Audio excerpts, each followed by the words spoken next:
Okej, stvar je taka. Malo sem nahoden, kar pomeni, da lahko zbolim, upam pa, da ne bom. Vsekakor sem pa tukaj prisoten in priseben, da lahko to tretjo izdajo naših nagovorov o moralnosti posnamem. Pa poglejmo. Predstavljajte si, da ste na igrišču skupaj s skupino recimo 20 ljudi.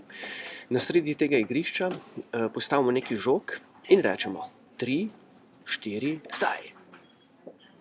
In pa rečeš, zdaj kaj? Kaj pa naj zdaj počnemo? No, če bi hotel zares eno igro zajeti, potem bi mogel najprej razložiti pravila. No, dosti bi pomagali, če bi tej skupini, ki je na igrišču, rekel, zdaj se pa razdelite na 2 skupini. 3, 4, zdaj. No, pa tudi to ne bi dosti, zaradi tega, ker bi mogel pravila dokončno razložiti. In šele ko bi povedal vsak detajl pravil, kako se ta igra igra, takrat bi res užival in takrat bi padel noter, da bi začel igrati tako, da bi šel na zmago. Popoln užitek. Z nami ljudmi je podoben, kakor z razlago glede te igre. Pravzaprav v življenju rabimo pravila, rabimo razlago o tem, kako se dobro igra in kako se pri igri doseže čim večji in čim bolj poln užitek. Mi smo rojeni kot svobodna bitja. To pomeni, da se lahko izbiramo, a bomo delali dobro, a bomo delali slabo. Lahko se jaz odločim, a bom delal tisto, kar je zame dobro, ali bom delal tisto, kar je zame slabo. Vsak od nas ima v sebi naravni čut, spontano po naravi čut, kaj je za mene dobro in kaj je za mene slabo. Oziroma čutim, da recimo ena slaba stvar ni dobro, da jo počnem. Recimo, ni treba, da me kjer vzgaja, da jaz hodim v šolo, da jaz hodim v cerkev itd., da vem, da ne bom šel po ulici in enega okoli ušes primazal. To pač vem. Zakaj? Zaradi tega, ker imam v sebi naravni čut za to, da izbiram dobro. Je pa res, da me ta čut lahko malo izda, ali pa da se lahko tako razvije, da ga moram malo prikrojiti. Recimo, lahko jaz živim v eni kulturi, kjer je nekaj, kar je za nas dobro, pri drugih slabo. Ali pa obratno, lahko je nekaj pri njih slabo, pa pri nas dobro. Recimo, jaz pojem en dober kosil in potem rignem na ves glas z vsem užitkom. A je to dobro ali je slabo? Je odvisno, v kateri kulturi si. Ali pa lahko jaz živim eno življenje, kjer se v eno stvar, ki je sicer slaba za mene, tako navadim, da si mislim, to sploh ni slabo zame, to je dobro zame. In tako naprej. Se pravi, kakorkoli, imamo po naravi čut za dobro, imamo nek zemljevid, neka pravila, ki jih spontano čutimo, imamo po drugi strani tudi izkušnjo, da samo ta pravila niso dosti. In torej, ta naravni čut za pravila. In torej, gremo naprej, kaj se zgodi v krščanstvu in zakaj je krščanstvo polnost sreče in polnost zadovoljstva. Namreč, ker imamo mi polnost pravil. Se pravi, v krščanstvu imaš ti cel spekter pravil, ki ti omogočajo, da igro življenja živiš na polno. Pri tem, da spoznamo polnost pravil, imamo 3 stopničke.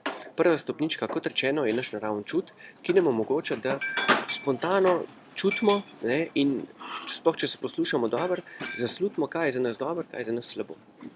Drug korak, ki gre malo naprej, je, da imamo mi v Svetem pismu razodetje. V Stari zavezi Mojzes sprejme razodetje od Boga, ko sklene zavezo s svojim ljudstvom z namenom, da bi ljudstvo živelo svobodno. To pomeni, da bi življenje uživalo v najbolj polni meri. In povzetek tega razodetja in povzetek pravil, ki grejo ob sklenitvi zaveze, imenujemo seveda 10 božjih zapovedi, ki jih Mojzes vkleše v kamen, v 2 kamna pravzaprav. Torej, to je že en korak naprej, da imamo mi 10 pravil, ki nam omogočajo, da mi ravnamo pravilno in da mi vemo, kje je izvor ljubezni in kaj je treba rad imeti. Mi imamo prve 3 zapovedi tako narejene, da mi vemo, kam moramo iti, in na drugi strani imamo drugih 7 zapovedi, ki nam govorijo o tem, česa se moramo izogibati.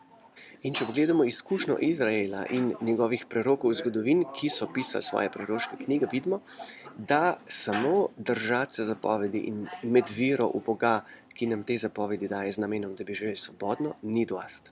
Treba je tudi opozarjati ljudi, opozarjati sebe, jasno, da se vračati k opozorilu, da moramo te zapovedi ponotranjati in iz njih živeti. To sta 2 stvari. Eno je pravilo, drugo je, da jaz v svojem notranjem življenju to pravilo upoštevam.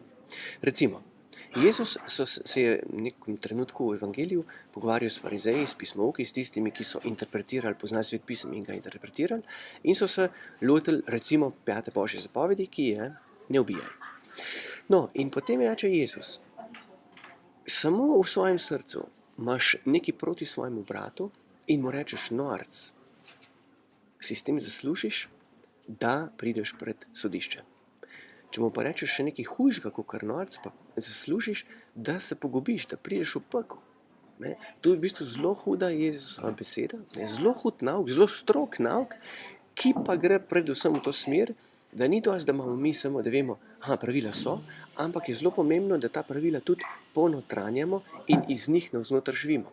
Se pravi, da ne ubijaj se ne tiče samo dejanja, jaz bom nekoga zaštihal, ampak se ne ubijaj začne v mojem srcu, kjer jaz začnem naklepati nekaj proti svojemu bratu in me tu v svojem srcu vodi k temu, da bom jaz duhovno gledano ali pa čustveno gledano ali pa v odnosu nekaj ubal, recimo dobro voljo, njegov ugled in tako naprej. Mojzesove zapovedi, Mojzesova postava so super stvar, so razodetje Boga, ljubezni, ki želi, da bi svoje ljudstvo, da njegovo ljudstvo živelo v svobodi. Razodevajo Boga, ki je ljubezen in ki iz ljubezni da svoje zapovedi, zato da bi ljudstvo živelo svobodno. Imamo pa tudi en problem in ta problem je kar ključen, je še kar ključen. Zapovedi in njihovo izpolnjevanje, lahko jih v nulo poznaš, lahko v nulo verjameš, lahko jih v nulo ponotranjiš v svojem srcu, pa vendar ti izpolnjevanje zapovedi ne daje večnega življenja. Frustracija, ki jo imamo pri tem, da če ostanemo samo pri zapovedih, je, da zapovedi izhajajo od nekoga, imamo avtorja zapovedi, ampak izpolnjevanje zapovedi te še ne vzpostavi v odnos z njim, ki je avtor teh zapovedi. Recimo, imamo zapoved ne ubijaj in je dobro za nas, da ne ubijamo, niti v srcu, niti v mislih, niti v besedah, kaj šele z nožem. Dobro za nas. Ampak, če se mi poglobimo v to zapoved, potem vidimo, da je v ozadju Bog, ki je življenje samo.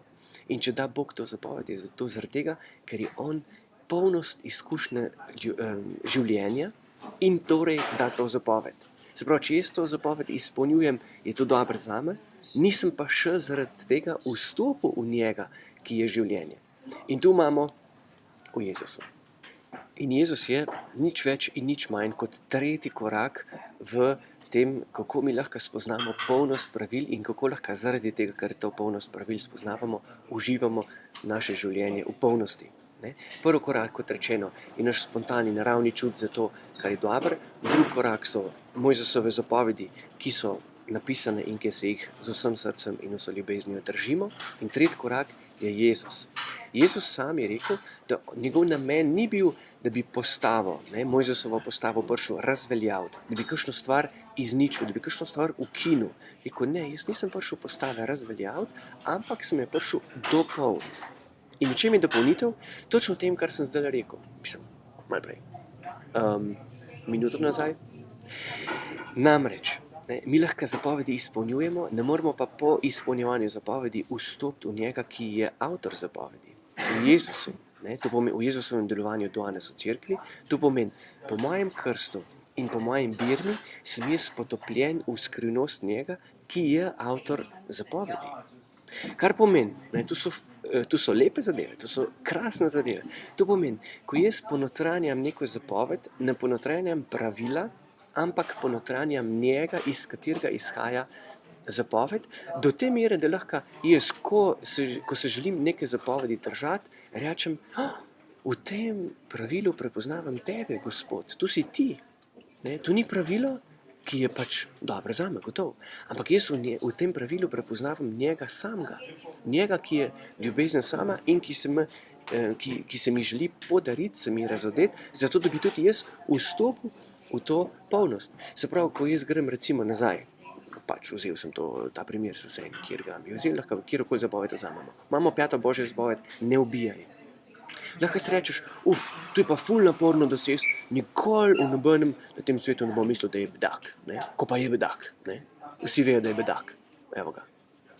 To je lahko naporno.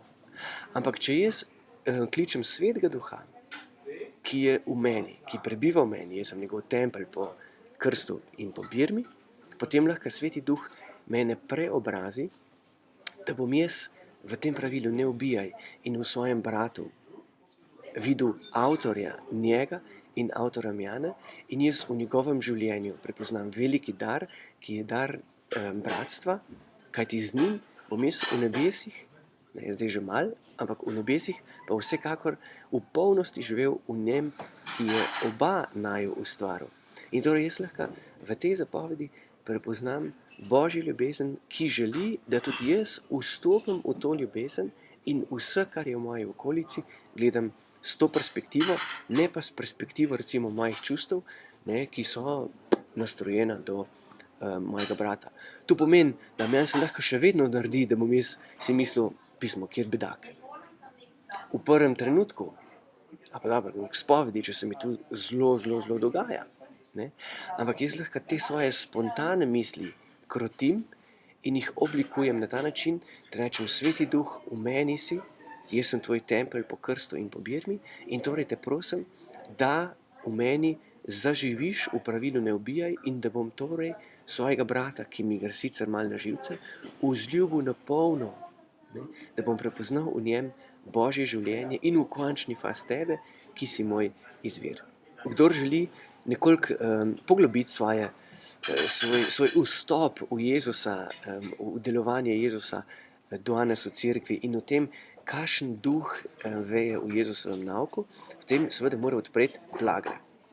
Blagri so kraj, kjer Jezus pravi, ne gre toliko za pravila in njihovo izpolnjevanje, pač pa gre za naš pristop, našo vrnitev ali pa naš tek k njemu, ki jih daje. Se pravi, Blagri so navodila za tiste, ki se nimamo za popolne, ki se imamo za nepopolne, ki se imamo velikrat za uboge, ki nam ne gre v življenju, pač pa imamo zagotovilo strani Boga, da lahko vedno pridemo k njemu, ki je avtor zapovedi in vedno dobimo tudi odpuščanje in ozdravljenje, kajti ultimativna, dokončen namen zapovedi je ne, da bi imel kljukce prav narobe, ampak da bi po izpolnjevanju zapovedi živel polno življenja. Mogoče sem to že povedal, ampak ni nič panike, če še enkrat ponovim. To so Jezusovi blagri, ki jih imamo pri Lukatu, jih imamo pri Mateju v Evangeliju, predvsem govor na gori seveda, in potem je celo Jezusovo življenje, kako je on v srcu živel in pravimo temu, da imamo 3 evangeljske svete. Imamo njegovo srce, ki je bilo čisto, imamo njegovo srce, ki je bilo ubogo in imamo njegovo srce, ki je bilo poslušno očetu.